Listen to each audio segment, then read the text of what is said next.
Hi, it's Robin McMahon here. I'm the host of Parenting Our Future. And if you're listening to this podcast, I want to thank you so much for being here. I also want you to know that I am a former angry mom.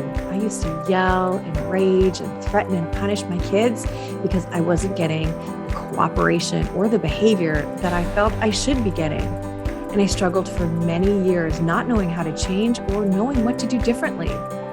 It wasn't until I found the world of peaceful parenting that I learned why my kids acted the way they did, and also why I was so angry and triggered. I was able to heal my anger and leave my triggers behind so that I could focus on being the calm and confident parent I always expected myself to be. I can tell you that feeling connected to your kids is the best feeling in the world. My two boys are teenagers now, and we have a strong relationship that is rooted in deep connection. And where there is connection, there's cooperation. Parenting is the most important job we do, but it's the hardest job we do. And we do it without understanding the fundamentals of the way our kids grow and develop. And we do it without knowing the way their brains work or what their behavior is actually really telling us. So it's no wonder it's so hard. And it's okay to ask for help. It's okay to say, this is harder than I thought it would be. And that's where I come in. I can help you and I can support you so that you can have the cooperation and enjoy being a parent. You can book a free call with me on my website, parentingforconnection.com. And if you want to download my free guide, How to Turn a No into Cooperation, go to triggerfreeparents.com. I really hope you enjoy the show. Thanks for listening. Hey, everybody. Welcome back to another episode of Parenting Our Future. Oh, my goodness. You are going to love this episode, and your kids are going to love that you love this episode because we're going to give them something to listen to that they will not only love, but they'll secretly learn stuff too. So just wait. Just you wait. I have Jerry Kolber here with me today, and he is an Emmy-nominated creator of Brain Games, which is National Geographic's #1 series. He's been honored with many awards from parents and industry organizations for creating some of the best educational entertainment in the world. This is no joke here, you guys. He also has a Netflix series, BRAINCHILD, that made science fun for elementary school kids. And I've been watching it, and it actually makes science fun for me, too, for grown adults. Now he has been doing his work in a free space with podcasts. And he does his podcast 3 times a week. It's 15 minutes. It's called Who Smarted. I could not love it more. Welcome, Jerry. I'm so happy to talk to you. This is going to be so fun. Thank you. I can you just follow me around, introducing me to everybody I meet from now on? That was amazing. I want to meet you. Right? I love it so much. But what you do is so cool. It's so fun. And like, I can see you have a sense of humor, but you're also pretty smart. So, it really does help. Like, let's be honest. If we're going to learn and we want to be curious and have lifelong curiosity, like, we don't want learning to be boring and a total snooze fest. And you make things so easy to understand. And your podcast is great. It's got different voices, different characters. It's got like a little soundtrack at the, going on as well. Like, it's so fun, like different sounds and all sorts of different things. I love it. I got to add like the ooh and the ahs in mine. I'm going to learn from you, Jerry. Yeah, it works. It works. And I want to just point something out. Okay. So we're here to talk about the podcast, Who Smarted. But I just want to say one thing about BRAINCHILD. If you go into Netflix and you're a Netflix subscriber, watch the very first episode. At the very, very least, it explains social media, and it's a really great way to have your kids see it and see the magic, if you will, or the lie of social media, and how it all works, how we're all influenced by it. It's really powerful. So I just want to add that little plug in about that show. So BRAINCHILD on Netflix. Now, Thank you. Yeah, you're welcome. And you were just saying that it was in a New York Times article? Yeah. The New York Times parenting section just did this really fantastic resource for parents about how all the research that shows how bad Instagram and TikTok and social media is for young girls and the body image specifically. And they called out the Brainchild social media episode as a great resource for parents to watch with their children to help them understand why social media can be used for good or bad, as a way to spark a conversation, which is so, look, we hear that from parents all the time, but to see the Times say that was gratifying, because that was very literally our intention with that episode, was to make a half hour about social media that could create a conversation between parents and children who are just starting to use social media or on it already, to help them understand like why bad behavior happens. And we have an experiment in there that is all about online bullying, which is a problem for so many kids, and a lot of kids don't know how to talk about it or don't understand it when it's happening. So we created an experiment that in that episode shows how children can so easily become bullies when there's anonymity involved. And because the people in the experiment are also kids watching it have an entry point that they might not normally have. And so that's been really impactful. Absolutely. It's been doing exactly what we want, which is creating those conversations. It's so great and so needed. So thank you for that. Thank you so much for that. So what made you start creating edutainment, as we call it, as you call it? Someone called it edutainment once and it stuck. So I've always been interested in science and history and technology, and I've also always historically been a pretty bad student in terms of the way things are traditionally taught in school. Look, we all hear that. It's like, someone says, hey, you want to read this book about, some topic, and you're like, oh, that just feels like homework, or that feels like school. And I ended up working in the entertainment industry, and I worked in reality television on shows like Queer Eye and in the Inked Tattoo Show for a while. And at some point I was like, why does school have to feel quote unquote like school, right? Like just because you're learning something, is there a way to apply what we know about entertainment and narrative and fun to the process of learning so that learning can be fun? And that Brain Games was the first experiment that we did for National Geographic Channel in terms of really taking a topic, neuroscience. I mean, can you think of something that sounds more like homework than neuroscience? Like, who the heck wants to go home after a day at work and like watch a show about neuroscience? Like, okay, well, you have to be real hardcore. Right.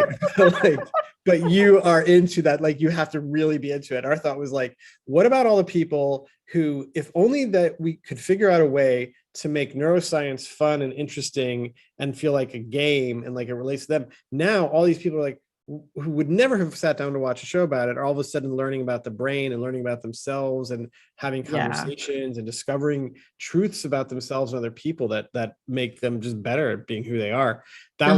That's what we were trying to do. And it was just wildly successful. Like, the team did a great job. National Geographic did an amazing job making people aware of the show. And, so Brain Games was really our first, like, okay, let's take everything we know about entertainment and what we want to do with education and put it all together and see if it works. And it worked so well. And that just became our just driving mantra as creators at this company was, just keep doing that. Keep making learning fun. Oh, I mean, like, what can I say? That is like music to my ears. That's so great. And okay, so I'm a little geek about the brain, but I do talk about the brain a lot as it relates to parenting, to understand why kids act the way they do, why we act the way that we do. And you're really saying the same thing. Like, let's just help us understand ourselves better. So that kind of stuff is really important. And not everybody wants to break out a textbook and learn about it, because this is just like if you're having trouble sleeping, do that. Right. In preparation for this, I was going through your podcast episodes, and a lot, like, in some ways your episodes almost reads like the parenting version of Brain Games, right? Because you're talking about emotions, you're talking about using surprise to help change up how people think. So you're clearly also a neuroscience junkie. So you would have watched Brain Games no matter how much fun it was. Is what I'm getting. But no, you're. I love that you're approaching parenting and specifically and making the sort of cutting edge research and how the brain works and applying it to parenting so that parents can be both better and sit better with themselves and also engage with their children better, that's so impactful. So 100%. awesome. Thank you for that. Yeah. Well, and it's neutral information. It's science, right? It's based in research and science. And so like, can't argue with it. It just is. No, you definitely can't argue with science. Oh, well, okay, never mind. Okay. That's a conversation for another time. Totally. But most people can't argue with science. People can argue with science, but science is a good starting place as a stake in the ground for, because it's research. It's not an opinion. It's actual research that's been vetted. So that is, in the same sense you're doing that, we always research everything we're doing and make sure it's grounded in fact and not opinion. Yes. Okay. I like how you said it better. That was much better. Okay. So then why the podcast? And by the way, like, come on, a name like Who Smarted, that's the best name ever. So kudos to you for that. I love it. Like every kid is going to love it. Every parent's going to love it, I hope. And so what made you start the podcast? Yeah. Well, I'll tell you the funny story about the name first is that, so it's not, I'm not going to take credit for the name. My producing partner, Adam Davis, is the one who came up with that. And it was when we were starting to make Brainchild for Netflix. We didn't have a name yet for Brainchild. And he walked in one morning and he said, I have the name for the show. And he said, turn around, and he wrote it on the whiteboard. And I turned around and I started laughing so hard, like, Who Smarted? Who Smarted? That's the perfect name. And we loved it. Netflix did not love it because they couldn't figure out how to translate it internationally because it's a pun. So they were like, what does this turn into in Germany or Spain? And we're like, I don't know. So then Brainchild became Brainchild, but Who Smarted has been this name that's been kicking around for 5 or 6 years. And when the pandemic happened and all the projects that we had slated to shoot had to stop because you can't shoot TV shows if you can't leave your house, so that all came to a halt. But we had all the core competencies still of making learning fun. We had all of our writers, our actors, everyone was sequestered, but we were all still in contact.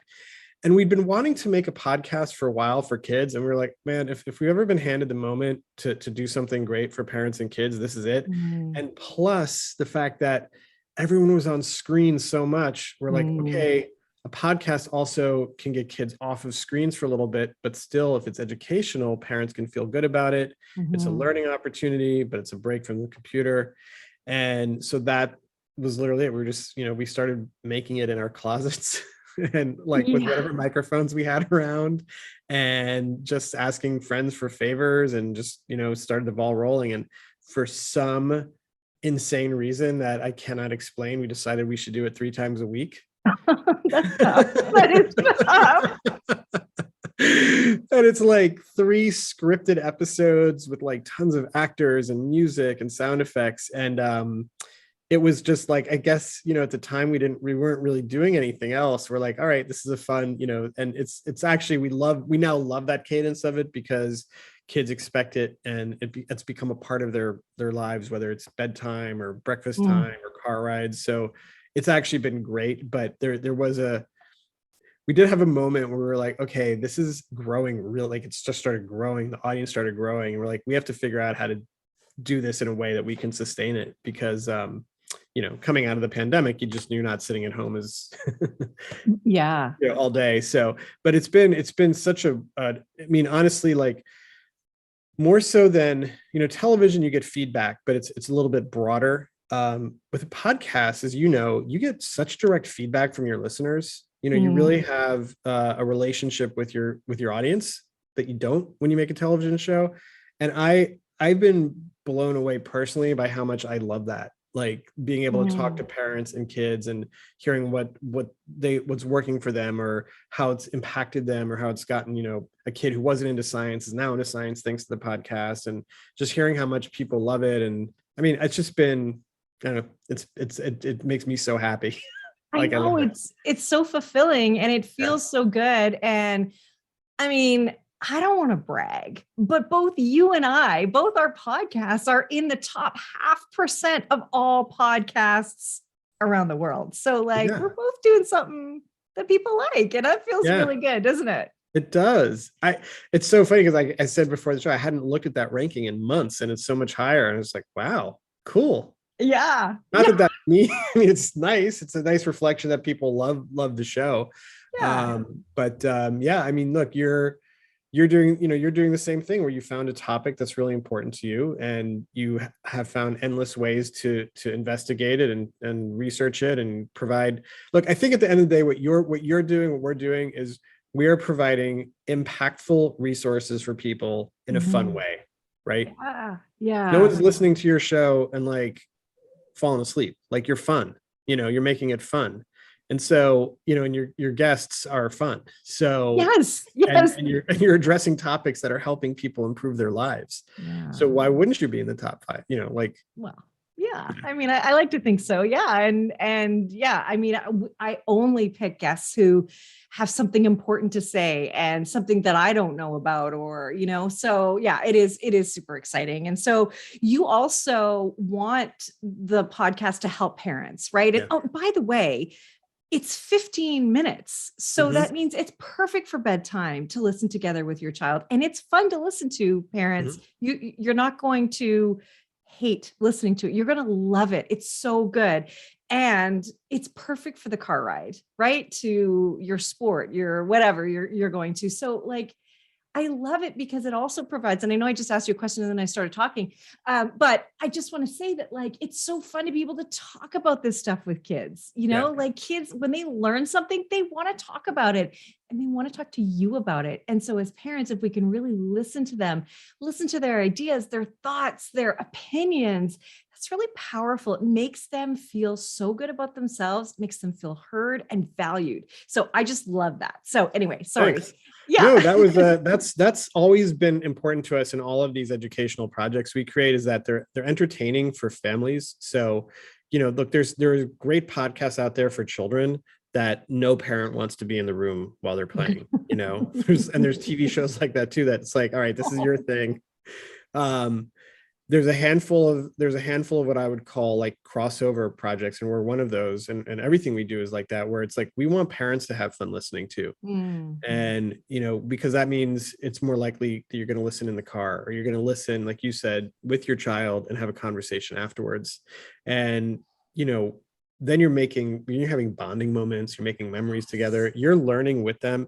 We actually have, like, we realized early on that like a lot of parents might not have the time to listen to the episodes with their kids, but the kids are going to come with questions. So we do a newsletter that comes out with every podcast that's also Awesome. free, that tells you, the parent, it's who you sign up for it at whosmarted.com, and you get this newsletter every Monday, Wednesday, and Friday, and it says, here's what we're teaching your kids today. So if you want to just read that and your kid comes to you, you at least have a little bit primer, or you can share that information with the kid. We always include in those newsletters additional activities you can do at home, whether it's cooking something that relates to the episode, or a history lesson, or how to do something outdoors that relates to the episode topic. So but yeah, that was our like sneaky, like, okay, mom and dad, like, you might not listen to the episode, but they're gonna have questions, so here's what we're teaching them. That's awesome. I just love that. That's so cool. And thank you for the help, because we need the help. You're welcome. We We are know. very tired. We are Yes. exhausted. We are doing all the things. Yeah. And, when we were in the pandemic, oh my goodness, like we were hit really hard. Mhm. Along with healthcare professionals, along with teachers, parents were hit really tough, really Yeah. hard. It's been really tough. So tell me, like, what do you hear? You just said you love getting feedback from parents and kids. What do you hear them say to you about the show? Like, do they give you ideas? Do they want to be a Yes. part of the show? Like, All of what it. is that like Yeah. for you? Yes. We have kids all the time. I mean, we get it mostly on the Apple podcast reviews, where they're like, we love the show, we love you, trusty narrator, can you do an episode on X? Right. A lot of times they're asking, because we've done 250 episodes now. Oh my So a lot of gosh. times they're asking for an episode we've already done. So sometimes we'll read the review and we'll go, listen, go back, episode 52 was on cats, so relax. Like, but we get tons of ideas from the kids and parents as well. We hear feedback, ranging from the general, like, we love the show, we love it, it's our favorite podcast. We get a lot of kids telling us that it's used as a treat for them at bedtime, that they fall asleep listening to it. It's the last that which is super cool. Yeah. We specifically have heard from quite a lot of parents who said that they have young daughters and who were not into science or who were struggling with it, that this became a fun entry point where they're like, oh, this could be fun. And now they're interested. We've heard from tons of homeschool families that use these episodes as jumping off points for a lesson. So it's like it gives mom and dad like a little bit of a break from having to sit there and have fun listening. So if it's an episode, if they're learning about gravity, they play the gravity episode. If they're learning about outer space, they play the Jupiter episode. And it's just a fun way to jump into the topic. And the other one we started hearing from is like, we've heard from a lot of special needs parents saying that this podcast is a way that their kids are able to engage with topics that they weren't able to because it makes it fun and engaging. So, any and all of these to us are just like, I mean, it's makes us so happy to hear all of this. So that's so great. And look, you've got really cool episodes. Like, do things disappear in the Bermuda Triangle because of ... earth farts? Well, stay tuned. Tune in to find out. Why are pretzels pretzel-shaped? I mean, I never thought of that before. I don't know. And like, let me just pull up another one here. What makes you allergic to certain things? I don't know. Oh, how do owls use their poop to catch their dinner? Gross me out, but yes. Okay. Maybe I'm interested. It's a thing. Yeah. I have often also wondered how eyes work. I have, and you have an episode about that. Like, how do they work? Really, truly, how do these create all that I see? And that's a question kids have. I remember having that question as a child, right? Like, how am I seeing this? And I don't understand how light makes colors. And I don't even know how to ask the question anymore. Is your tongue your most important body part?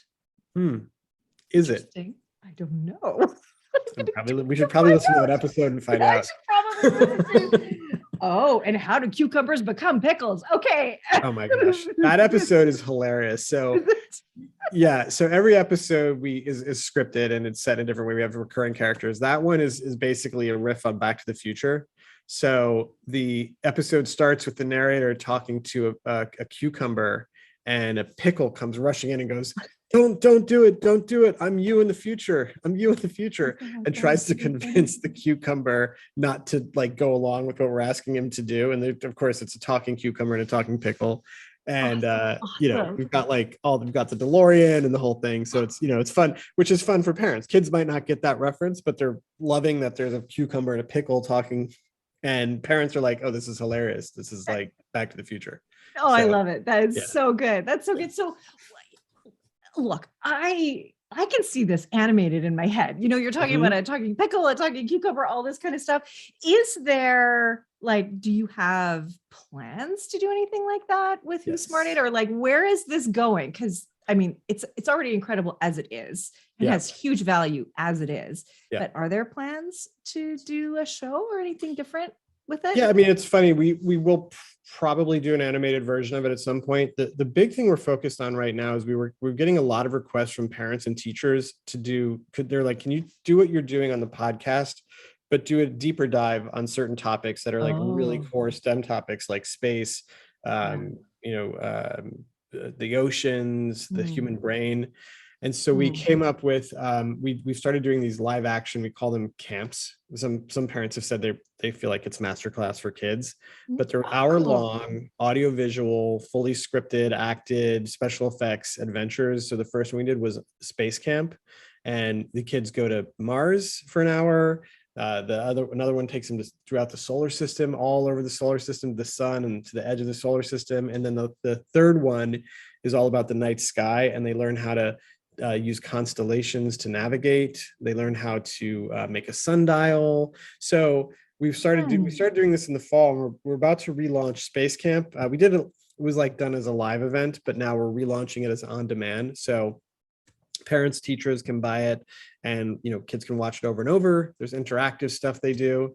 And then we're about to launch Oceans Camp, Sea Camp, we're calling it, which is 3 episodes, 3 hour-long audiovisual adventures all about the sea. So that is our big new program that we're building right now, are these just super fun live action, like it's like the greatest kids TV show you've ever seen, because it has fun and activities, and there's worksheets, and the kids get to build stuff, and there's follow-up activities. So that's what we're doing. Oh, that is so cool. That is so, I love it so much. And then you're going to have like I live in Vancouver, British Columbia, and anytime you see sort of the city of Vancouver, you see Science World. It's that big round ball. I can see like interactive exhibits. But anyway, you didn't ask for my opinion, so that's okay. I'll see you in Vancouver. Let's do it. Let's make an exhibit. Let's go. Do it. My husband and I were just walking around there on the weekend. So it's totally top of mind. I love science museums. I love it. They're just the best. They're just the best. Now, you have something really cool for the audience, which is just for us, just for the Parent Toolbox, which is just a one-pager on making learning fun. So you talk about incentivizing finishing, try deschooling, utilize audio entertainment, cook to learn, sculpt, dance, make a game of it. And here's the thing that I love about what you're doing. And that is, sometimes parents forget that a way to teach your kids or a way to change behavior or address behavior is actually to have fun and be silly. Like, it's okay sometimes when they refuse to listen or they refuse to do something to say, oh yeah, like I'm going to tickle it out of you, or I'm going to do this, right? Like, it's okay to lighten up a little bit. And what you've given us, I just named a couple of the many that you have, is all about fun. And when we're laughing and we follow the laughter and the giggles of our kids, it builds connection, it builds trust, and it also just builds the love, connection, and bond that we have. And I just love that. So I just want to say thank you for that. These are all great ideas. Thanks. Yeah, no, we, like I said, everything for us is about making learning fun, but it's easy to say that. It's also hard to think of how to do that in the moment sometimes, especially if you're a parent and you're dealing with, you have a job and you have kids and you've got a house to take care of and a husband, whatever, wife, whatever you're doing.